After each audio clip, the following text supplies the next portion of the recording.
오늘 처음 오신 분, 손들어 보십시오. 박수로 환영해 주시기 바랍니다.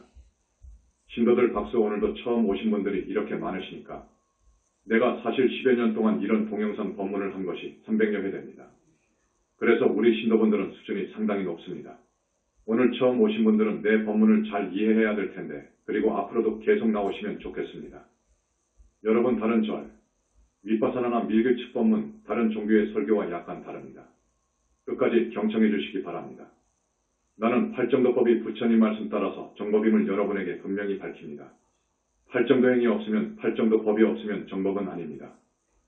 이것은 마음에 꼭 새겨주시기 바랍니다. 우리 신도분들에게는 여러 번 이야기를 했습니다. 그러나 이제 300회가 가까워지니까 스님이 이런 말을 할 때가 되었습니다. 저 많은 세상 사람들, 저 중생들의 마음은 악하고 불건전한 상태입니다. 그래서 번뇌로 인해 탐욕 집착을 합니다. 즉 재물, 돈, 이성, 권력, 명예, 그리고 자신의 생명에 대한 애착, 집착이 강하여 여러 가지 경계를 따라서 악행을 죄업을 짓습니다. 그래서 많은 중생들이 그 과거로 아마 지옥에 영원히 사는 중생도 있고, 영원히 축생계를 돌면서 사는 중생도 있고, 그 중에는 이런 법문을 듣고 깨쳐서 고통스럽게 사는 그 원인을 알아서 그 원인을 제거하여 깨끗한 삶을 사는 사람들은 인간으로도 오고 하늘세계로도 갑니다. 그런데 알아둘 것은 하늘세계는 욕계, 색계, 무색계 하늘이 있습니다. 부처님께서는 주로 욕계 하늘을 많이 말씀하십니다. 6 하늘이 있죠. 여러분들이 알기 쉽게 아래하늘부터 6하늘, 5하늘, 4하늘, 3하늘, 2하늘, 1하늘이라고 부릅니다. 각 하늘에는 9품씩 있습니다. 그래서 욕계 하늘만 해도 54품입니다. 쉽게 말하자면 54하늘이 있습니다. 아래하늘 6하늘에 가기도 대단히 어렵습니다.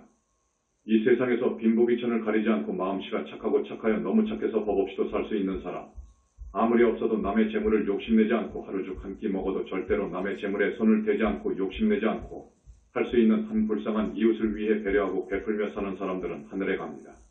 분명히 하늘에 갑니다. 그러나 20년 동안 붓다 회상에 와서 수행해서 성과를 이룬 내가 경험한 바로는 100명, 1000명에 1명 정도 6하늘, 그것도 아래 하늘에 가는 걸 알았습니다. 한 품씩 올라간다는 것도 대단히 어렵습니다. 하물며 6하늘에서 5하늘에 올라간다는 것은 정말 어렵습니다. 여기서 곧바로 5하늘에 올라가는 사람도 있습니다. 그것은 10만 명, 100만 명에 하나 꼴될 겁니다. 요즘 대학 졸업해서 취업하기가 어렵다고 합니다. 취업시험이 100일, 1000일, 만일이라고 합니다. 그러나 5하늘은 1, 100만입니다. 100만 명 중에 한 사람 뽑는 시험과 같습니다. 5하늘부터가 진짜 하늘입니다. 그것은 스님이 누차 말씀드렸습니다. 지옥 아기 축생의 사막도 중생들은 그 몸뚱이가 숯검정같이 거무튀튀합니다. 6하늘 사람들은 회색입니다. 5하늘부터는 아주 맑아요. 하얗습니다. 진짜 하늘이에요. 6하늘도 그렇지만 5하늘부터는 병으로 인해서 죽는 일도 없고, 교통사고 나서 죽는 일도 없고, 밤낮이 없고, 똥오줌을 누지 않습니다. 입고 먹고 자는 것이 자유롭고 풍부합니다. 마음대로 됩니다. 올라갈수록 수명이 길고 복락이 많습니다. 확실합니다.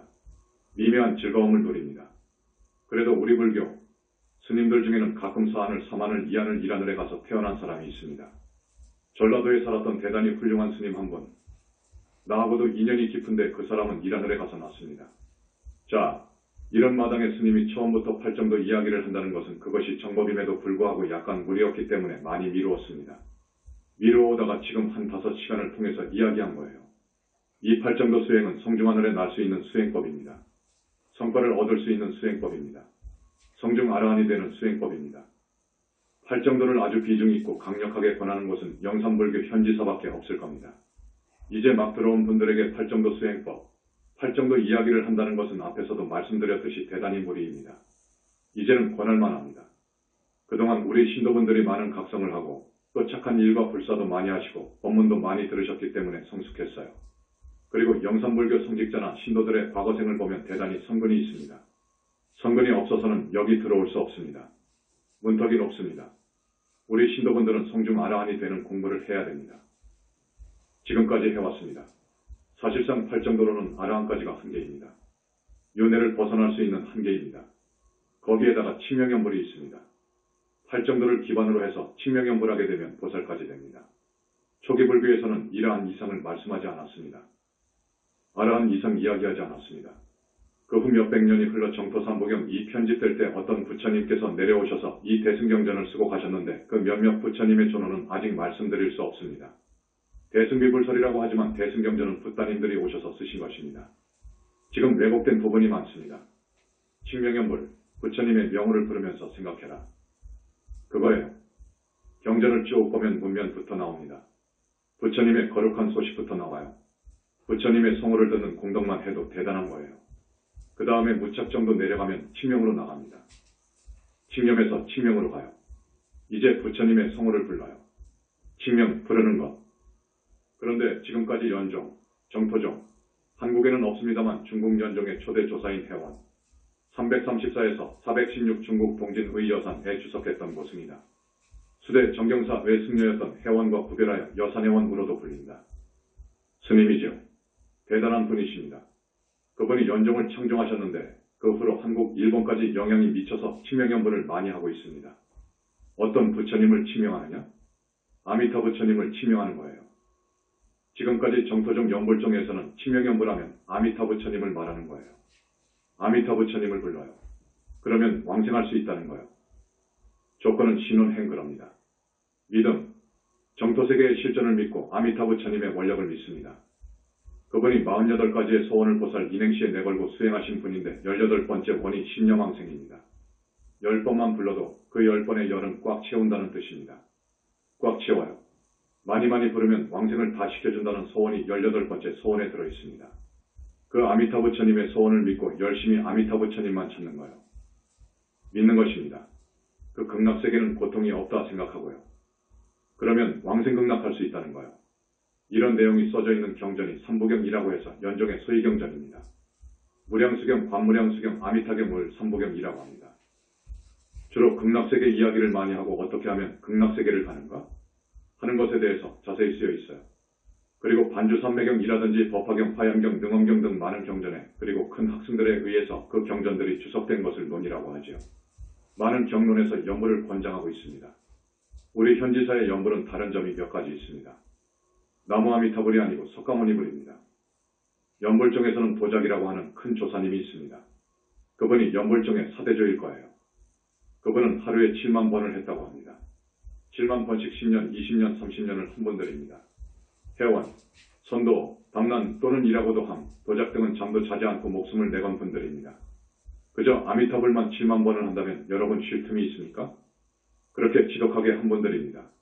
나는 그분들 모두 왕생했다고 생각합니다. 아니, 그분들은 왕생했습니다. 그런데 우리 영산불교에서는 석가모니불을 칙명하라고 합니다. 석가모니불을 칙명하라고 하는 이유는 여러 부처님들께서 석가모니불을 칙명하라고 해서 하는 겁니다. 처음에 지장보살님께서 말씀하셔서 석가모니불을 칙명하기 시작했는데 반드시 칙명하기 전에 금강경을 먼저 독송하고 부처님 나란히 비로자나 종비진환을 한 후에 하라. 이렇게 되어 있습니다. 이렇게 한 지가 한 20년 됩니다. 이것이 정법이다. 부처님 세계에서는 우리 석가모니 부처님의 존호를 칙명하는 것. 이것이 정법이니까 이렇게 하라. 금강경 읽고 부처님 바라니한 후에 석가모니 부처님의 존호를 칙명하길 바란다. 하는 거예요. 그런데 우리 영산불교에서는 아미타불만 찾는 그 연종과 다른 점은 이겁니다. 아미타 부처님과 관련이 깊은 경전을 읽어야 됩니다. 부처님 말씀이 경전을 읽고 읽지 않는 것이 쉰점이라는 것입니다. 반드시 그 부처님과 관련된 경전을 읽어라. 그 부처님 다란이를 해라 그래요. 그 다음 다른 점은 연종 미타종에서는 3대 조건이 있습니다. 부모님께 효양해라. 부처님께 효양해라. 삼보에 귀의하고 5개 십선을 지키면 물론이고 지킬 수 있는 모든 계율은 지켜라. 그러니까 구족제계, 대승경전을 독송해라. 이런 것이 있습니다. 그건 다 좋은데 현지사에서는 살아계시는 부모님께 효양하는 것을 넘어 부모님이 사막도에 떨어졌다면 그 자손은 아무리 미타불을 아무리 석가모니불을 10년 20년 해도 절대 안 됩니다. 극락에 갈 수가 없어요. 갈 수 없습니다. 그래서 돌아가신 부모님 그리고 조상까지입니다. 부인의 할아버지 할머니까지, 아버지의 할아버지 할머니까지, 그러니까 아버지의 어머니 아버지까지, 그리고 부인 쪽의 아버지, 부인이라고 하면 장인입니까? 거기 쪽 아버지 어머니까지, 장모 쪽 아버지 어머니까지 사집안 조상님들 3대까지는 사막도에 있으면 안 된다 그거요. 사막도에 있으면 안 되니까 육하늘까지만이라도 보내드려라 그거라. 이것이 무서운 조건입니다. 여러분 내가 왜 현지사에서의 천도제를 그렇게 주장하느냐 하면 바로 이 점에 있습니다. 여러분들을 생각해서입니다. 여러분들이 지금 팔정도 칙명연불에 대해서 법문을 듣고 있는데 그동안에 말씀을 못한 부분이 많습니다. 그런데 중요한 겁니다. 그래서 천도제를 해라. 다른 절 천도제는 안 된다. 대단히 죄송한 말이지만 안 된다 그거요. 왜냐? 적어도 천도제를 모실 수 있는 스님은 법력이 있어야 됩니다. 어떤 정도의 법력이 있어야 되느냐? 할 정도로 수행해서 아라한이 된다고 해도 안 됩니다. 그 정도 갖고도 안 됩니다. 보살이 되어서 무아 속 삼매에 들어가야 됩니다. 무아 속 삼매에 들어가게 되면 지옥을 보고 중생이 윤회하는 것을 보고 사후세계를 봐요. 엄청난 거예요. 그보다도 더 내 책에는 계란 가지고 바위를 치는 격이라고 했는데 해인삼매하고 대적정삼매는 그렇습니다. 대적정삼매를 들 수 있으면 이제 부처님을 만나게 되고 부처님의 법문을 듣게 되고 부처님과 일상대화를 하게 되고 부처님과 항상 함께 할 수 있고 미타 부처님이건 시방의 어떤 부처님과도 대화하려면 얼마든지 할 수 있고 하는 경계로 가야 이제 거기가 붓다입니다. 그 정도 되어버린 분이 나와야 돼요. 그분이 영가 수배를 해주는 거예요. 사람이 죽으면 두 길이 있습니다. 첫째, 사고사 당한 사람, 큰 병을 앓다가 똥오줌 누고 죽은 사람, 무서운 병에 걸려서 죽은 사람, 자살한 사람, 사살당해 죽은 사람, 처자 애돈의 이 세상에 미련이 집착이 강한 사람은 도저히 명부에 들어갈 수 없습니다. 그런 이유가 있습니다. 그 이유는 바로 명대로 살지 못하고 죽었기 때문에 그러는데 집착이 강한 이유로도 못 들어갑니다. 한번 명부에 들어가지 못하면 여기를 중흥계라고 해요. 현지사에서는 줄여서 무거운 무주고혼이라고 그러잖아요. 무고혼의 경우가 있습니다. 둘째, 명부에 들어가면 49일 동안 10분의 10시왕의 논제를 받게 됩니다. 너는 살아서 어떻게 살았느냐? 하는 것을 논제받아요. 중요 부분에 대해서 논제를 받는데 그분들은 신통이 대단해서 딱 보면 그냥 알아요. 알지만 그 죄를 지은 동기에 대해서 넌지시 묻는다고요. 그래서 솔직히 말하면 어쨌든 49일 만에 논제를 끝냅니다. 아주 착하게 살았으면 49일 걸리지 않고 하늘로 가버리고 아주 악하게 살았으면 49제 필요도 없이 무간지옥이나 극무간지옥에 갑니다. 그러나 일반 사람들은 보통 49일 만에 지옥으로 혹은 아비세계로 축생계로 배정이 된다는 것은 확실합니다. 이것은 분명한 사실입니다. 여러분 그걸 알아두시기 바랍니다. 그래서 적어도 정토 극락세계를 가려면 부모 조상님들이 지옥에 있으면 안 된다는 거예요. 이분들은 나하고 가까운 인연들입니다. 이분들한테 내가 지은 빚이 많아요. 부모님한테 진 빚은 너무도 크잖아요. 빚이 많아요. 그 빚을 갚아야 되는 거예요. 천도는 그것입니다. 그 빚을 갚아드려야 돼요. 나 혼자 잘 될 수 없는 거예요. 반드시 인과로 진 빚은 갚게 되어 있어요. 자기가 좋은 대로 하려면 그 정도 하늘까지는 올려드려야 돼요. 이게 첫째 필수 조건입니다. 그런데 다른 절에서는 이것을 할 수가 없어요. 지옥에 있는 분을 어떻게 데리고 옵니까? 어느 축생 몸을 받아간 것도 알아요. 그러면 그 축생이 있는 데를 가서 그 축생 몸속에 영혼체를 빼와야지요. 이런 힘이 있어야죠. 그렇기 때문에 안 됩니다. 부처님이 와 계시는, 불신으로 와 계시는 오직 우리 현지사만이 완벽한 천도제를 할 수 있습니다. 그렇기 때문에 오늘 25일 2~3개의 붓다님들이 당신들의 스승이신 석가모니 부처님이 계시니까 오신단 말입니다. 전부 오셔서 우리 공양을 변식진언 하는데 아무나 변식진언을 한다고 되는 것이 아니에요. 아무리 견성을 100번 했다고 해도 그것은 안 됩니다. 견성은 아라한도 아니에요. 수다원도 아니에요. 생각나는 대로 이야기하자면 수다원도 아니에요. 수다원 정도 되면 적어도 한 단계, 두 단계의 선정을 거쳐야 됩니다. 거기가 수다원입니다. 수다원과 정도 되면 악법, 불선법, 건전하지 못한 생각이 다 없어지는 거예요. 잘 들으세요. 거기가 수다원이에요. 수다원이 대단한 거예요. 그런데 어떻게 참선해서 깨쳤다고 또 인연관을 해서 깨쳤다고 하는데 시작입니다. 요즘 보니까 그런 책이 나오더군요. 거기는 이제 시작입니다. 그렇게 깨쳤으면 이치를 알았으면 반드시 부처님께 귀의해야 됩니다. 부처님의 실존을 믿어야 돼요. 부처님의 능력은 어마어마합니다. 눈 떠보니까 부처님의 능력은 상상할 수 없어요. 무량광이라고 하는 빛의 힘 때문입니다. 지금 무량광을 적어놓은 경론이 없습니다. 우리 현지사에서만 밝혀놨죠. 무량광 때문이다. 대적정 삼매 때문이다. 불관을 잃은 분은 대적정 삼매에 들 수 있거든요. 대적정 삼매에 들고 복덕을 자비 복덕행을 완벽하게 붙여댈 정도로 했단 말이에요. 공덕주머니가 그렇게 크게 키워졌단 말입니다. 거기서도 부처가 되는 건 아니에요. 불신 늘 가져야 얻어야 붙다인 거요. 그런데 삼신부를 완성했다고 하는 무착 세친 같은 분들은 연부를 권장했습니다. 삼신서를 이야기해놨으니까 연부를 권장해야지요. 그렇지만 유식학을 완성한 분들이기 때문에 그것 가지고는 도저히 해석이 안 되는 거예요. 경론을 보세요. 삼신에 대해서 많이도 써놨습니다만 그렇게 엉성해서 누가 이해합니까? 현지사 우리 신도분들은 다 잘 알지요. 유리 교수분들은 삼신에 대해서 잘 알지요. 불지에 올라가야 삼신을 알게 됩니다. 부처는 세 가지 유형의 몸을 나툴 수 있어요. 우주와 하나로 개합해버린 법신불이 있습니다. 지금 원불교나 기존불교나 모든 불교의 교수들이 법신불의 뜻을 모릅니다. 진여 당체, 공 자체를 법신불로 봐요. 아니에요. 그것과 불과 이룰 사람의 그 성품이 하나가 되어버리는 거예요. 이게 법신불입니다. 보신은 더더욱 몰라요. 보신에서 1100억 화신이 나오는 거예요. 나오는 방법이 있습니다. 그래서 법신, 보신, 화신에 대해서 잘 아는 거예요.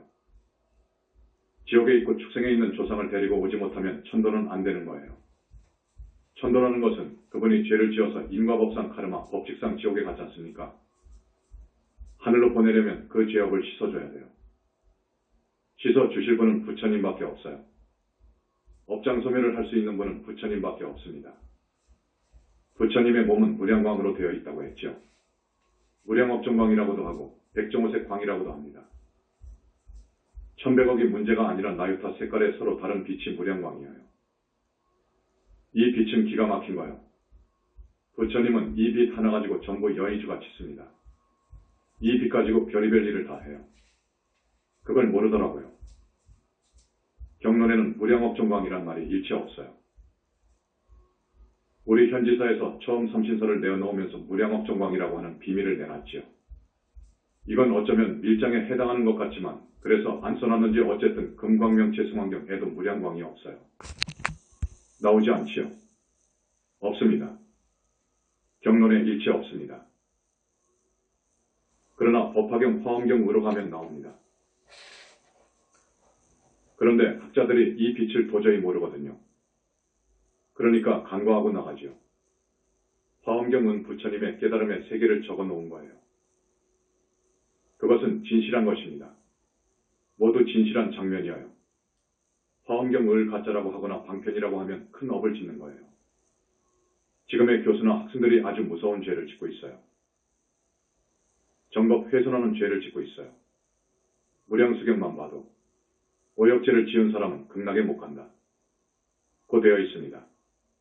관무량수경을 보면 오역죄를 지은 사람도 극락에 간다. 단 정법 훼손의 죄와 대망호죄를 지은 사람은 못 간다. 고 되어 있어요. 그런데 삼부경의 교설이 너무도 많은 부분에 불설이 아니라고 할까? 불설이라고 하면 너무도 많은 방편을 쓰셨어요. 극락에는 보살만 가는 거예요. 보살만 갑니다. 어떻게 아라한이 갑니까? 아미타경을 보면 아라한이 수두룩해요. 그렇지 않습니까? 또 어떤 관정법사가 쓴 극락세계 유랑기를 내가 21세기 붓다의 메시지 본에 살짝 평을 했습니다. 그걸 보니까 엉망이어요. 여자도 있고 자살한 여자도 있고 애기도 있고 뭐 아니어요. 올라갈수록 그 세계가 수승합니다. 이하늘보다도 더 수승한 데가 성중하늘이어요. 그 성중하늘은 사마늘 27품이 있어요. 갈수록 더 복수용을 하고 더 거룩하고 더 행복을 누립니다. 극락은 말할 것도 없습니다. 아라한에서도 극락에 간다는 것은 하늘의 별따기라는 거예요. 자력으로는 못 가요. 자력으로 극락세계에 못 가는 이유를 내가 지금까지 많이 이야기했죠. 공부하는 사람한테 마장이 치고 들어와요. 법위가 높아 갈수록 엄청난 마장이 들어옵니다. 그래서 사람들 중생들 외 능력으로서 도저히 안 되는 거예요. 아라한이 그친 거예요. 더더구나 외도는 하늘이 한계입니다. 하늘 이상은 못 가게 되어 있습니다. 하늘 이상은 못 가요. 외도법으로 깨친 사람들, 이제 이치를 본 거예요. 거기서 아라한이 되려면 반드시 부처님께 귀의해야 되고 부타행으로 들어가야 되고 음계 내지 중계를 목숨처럼 지키며 수행해서 선정을 8단계 올라가야 거기가 아라한인 거예요. 아라한은 엄청납니다. 그러나 전변서를 이야기하는 힌두교 바라문교, 브라마니즘 외수정주의, 그 사람들은 모든 죄를 짓는 이유와 원인을 욕망에 있다고 합니다. 잘 본 것입니다. 욕망에 있다. 그 정신현상, 그 타락하고 악하고 불건전한 그 의식사념 등을 없애버리고 아트만과 하나가 되어야 범하일체가 되잖아요. 그러기 위해서 선정을 닦은 겁니다. 그 사람들은 요가학파의 영향을 입어서 선정을 닦는 파가 있잖아요. 그런 사람들이 선정을 많이 닦고 상당한 경지까지 올라간 분들이 있습니다. 부처님 당시에도 비상비비상처전까지 올라간 사람이 있어요. 거긴 아라한 미치지만 대단합니다. 그렇지만 생사의 탈 자리가 아니에요. 그 보가 닿으면 떨어지게 되어 있습니다.